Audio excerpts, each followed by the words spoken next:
দেশজুড়ে বিভিন্ন স্থানে বৈষম্য বিরোধী ছাত্র আন্দোলনে নিহতদের লাশ তোলার ঘটনা ঘটেছে। ময়নাতদন্তের জন্য আদালতের নির্দেশে নিহতদের লাশ তোলার বিষয়ে প্রতিবাদ জানিয়েছেন বৈষম্য বিরোধী ছাত্র আন্দোলনের অন্যতম সমন্বয়ক সার্জিস আলম।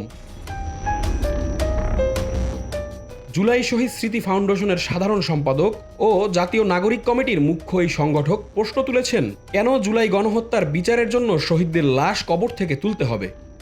15ই আগস্ট 1975 শেখ মুজিবুর রহমান এবং তার পরিবারের হত্যার সাথে জড়িত যারা ছিল তাদের বিচারের জন্য যদি শেখ মুজিবুর রহমানের ডেড বডি উত্তোলনের প্রয়োজন না হয়, তাহলে 24-এর অভ্যুত্থানে পুলিশ শেখ হাসিনা তার হুকুমে এই বাংলাদেশে যাদেরকে গণহত্যা ঘটিয়েছে, যাদের জীবন নিয়েছে, তাদের বিচারের জন্য কেন তাদের লাশ উত্তোলন করতে হবে।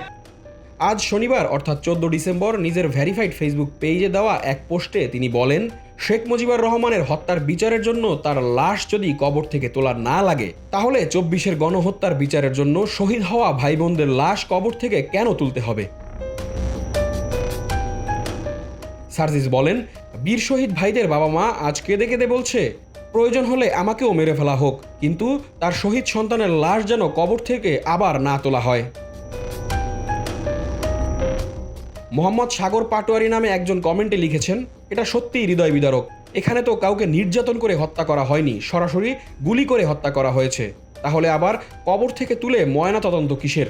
এটা শহীদ ও শহীদ পরিবারের প্রতি জুলুম করা হচ্ছে।